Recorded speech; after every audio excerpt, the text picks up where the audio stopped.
Porque os apóstolos modernos são fake? Atos dos Apóstolos, capítulo 1. Comentário de Mário Persona.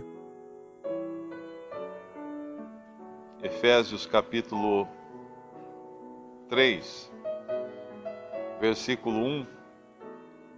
Por esta causa, eu, Paulo, sou o prisioneiro de Jesus Cristo por vós, os gentios, se é que tendes ouvido a dispensação da graça de Deus, que para convosco me foi dada, como a mim me foi este mistério manifestado pela revelação, como acima em pouco vos escrevi. Pelo que, quando ledes, podeis perceber a minha compreensão do mistério de Cristo. E aí no versículo 5 ele completa: o qual noutros séculos não foi manifestado aos filhos dos homens, como agora tem sido revelado pelo Espírito aos seus santos apóstolos e profetas, a saber que os gentios são coerdeiros de um mesmo corpo e participantes da promessa em Cristo pelo Evangelho, do qual fui feito ministro, pelo dom da graça de Deus. São duas coisas distintas. Primeiro, ele fala do ministério que ele recebeu, do segredo que ele recebeu, e depois ele fala desse segredo ser revelado também pelo Espírito Santo a todos os outros apóstolos. Então, esse entendimento, né, que passou também a todos os apóstolos, mas que primeiro foi dado a Paulo, quando o Senhor revelou a ele a verdade da igreja. Agora, tem algumas coisas que são importantes, principalmente nesse tempo de tanta confusão que nós vivemos hoje.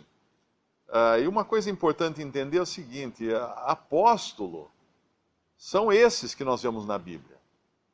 Não tem outro apóstolo, ninguém mais é apóstolo. Se eu vestir uma roupa branca, colocar um estetoscópio em volta do pescoço e entrar no hospital, eu posso até passar por médico. Quem não me conhece ou quem não conhece os médicos do hospital, eu posso entrar num quarto, tomar o pulso de algum paciente ali, andar para lá, andar para cá, e talvez eu até passe alguns dias fazendo isso até descobrirem que eu sou impostor. Aí eu vou ser preso, porque eu sou impostor. Qualquer pessoa que hoje se declare apóstolo é um impostor. Ele é um impostor. Porque para ser apóstolo, primeiro tinha lá em Atos 2, Atos 1, que é a passagem que nós estávamos lendo, no versículo 21, aqui é dada uma das características de apóstolo.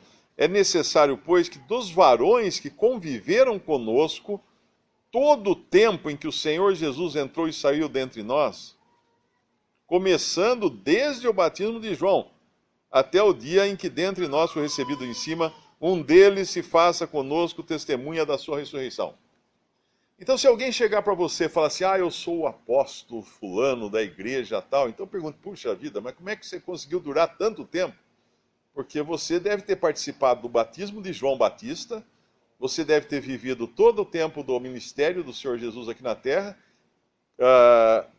sido testemunha da sua ressurreição e ainda chamado por ele para ser apóstolo. E está vivo até hoje, 2000 anos depois. Maravilha, um milagre. Porque é um impostor. É um impostor. Uma pessoa que se denomina apóstolo é impostor. É um impostor. Ele está usando, ele sou eu vestido de médico visitando o doente no hospital. Sou impostor. Eu não sou médico, eu não posso fazer isso. Então essa diferença, essa distinção, ter visto o Senhor, ter andado com o Senhor, ter testemunhado a sua ressurreição desde o dia começando do batismo de João Batista, eram características ou credenciais de um apóstolo. E Paulo, nós sabemos, é um apóstolo que ele fala nascido fora de tempo, que ele não estava no batismo de João Batista, provavelmente, mas ele viu o Senhor ressuscitado. O Senhor falou com ele. Ele viu a luz, né, brilhante, que ele descreve no chamado dele. E o Senhor chamou para uma missão especial. Mas foi o Senhor que chamou. Não foi alguém aí que impôs a mão na cabeça de outro e falou assim: agora você é apóstolo. Isso não existe. E muitos são enganados por causa disso. Muitos seguem esse tipo de conversa. Mas é interessante nós pensarmos, às vezes, que esses 12, apenas ler um versículo a mais lá em Marcos, para a gente se situar melhor. Depois que ele escolhe os 12, no versículo 20, e foram para uma casa. E afluiu outra vez a multidão, de tal maneira que nem sequer podiam comer pão. E quando os seus, ou seja, os parentes do Senhor Jesus, ouviram isto, saíram para o prender, porque diziam, está fora de si. Eles achavam que ele estava louco, porque de repente viram ele acompanhado daquele grupo de jovens, porque eram jovens. Esses apóstolos, eles deviam estar na faixa dos 20 anos de idade, né? Eram todos jovens eles. O Senhor devia ter uns 30 anos. Tem um Salmo 110 que descreve o Senhor, podemos até abrir lá. É um salmo profético, e é bonita a linguagem poética que fala dele nesse Salmo 110, no versículo 3. O teu povo se apresentará voluntariamente no dia do teu poder, com santos ornamentos, como vindo do próprio seio da alva. Será orvalho da tua mocidade. Como vindo do próprio seio da alva, será orvalho da tua mocidade. Isso é uma descrição do frescor do Senhor ainda, porque ele era um jovem. O Senhor era 30 anos, né, que a gente sabe mais ou menos, quando ele começa o seu ministério, e esses discípulos dele eram jovens.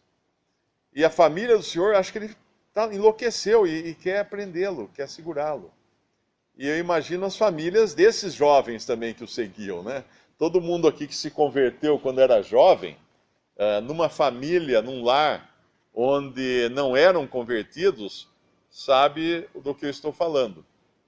Eu sei que muitos aqui passaram apuro para tentar explicar que não tinham ficado loucos. De repente só falavam em Jesus, de repente só cantava hinos, só lia a Bíblia, não saía do quarto lendo a Bíblia o tempo todo, conversando num dialeto com outras pessoas que iam visitá-lo, indo em reuniões. O que é isso que está acontecendo com essa pessoa?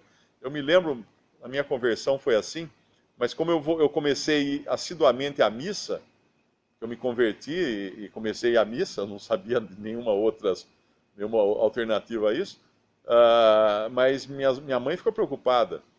E ficou mais preocupada ainda quando eu parei de ir à missa para começar numa igreja batista, e aí ela foi perguntar para o padre falou assim, não fica preocupada não, porque lá também é bom. Mas aí ela ficou mais preocupada ainda quando eu fui numa reunião que não tinha nome, e que eram os irmãos, né, reunidos.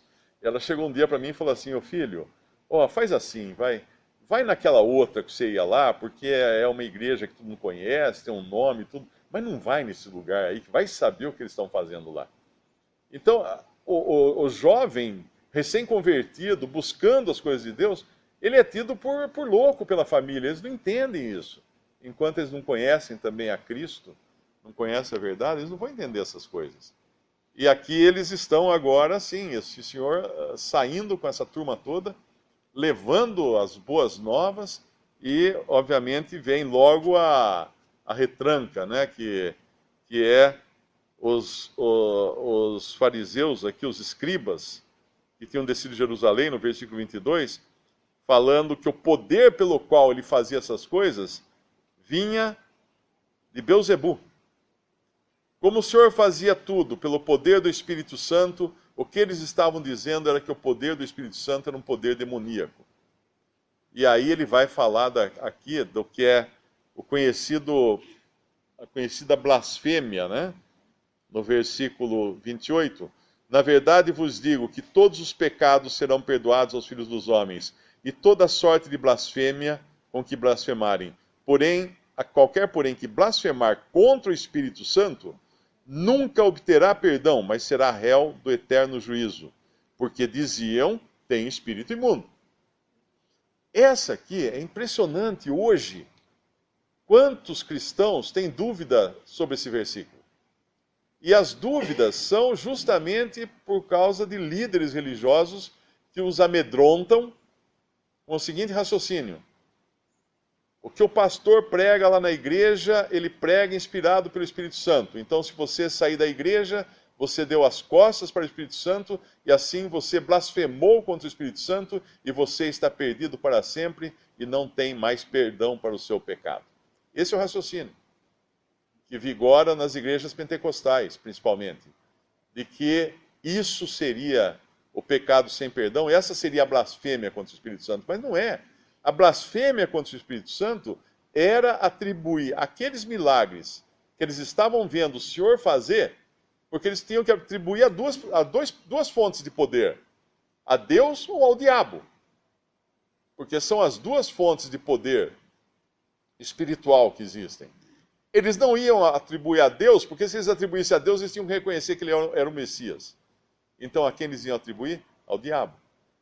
E ao fazerem isso, eles não tinham chance alguma de serem salvos. Esse pecado de blasfêmia só podia acontecer, obviamente, quem estivesse vendo o Senhor fazer um milagre e dizer que aquele milagre era feito por Beelzebu. Porque ele fala aqui no versículo, porque a conclusão no versículo 30 é porque eles diziam que tem espírito imundo. Então era por isso que era uma blasfêmia contra o espírito, e era por isso que não tinha condições de ser perdoado.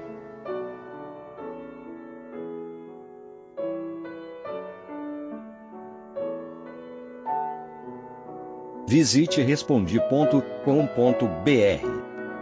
Visite também 3minutos.net.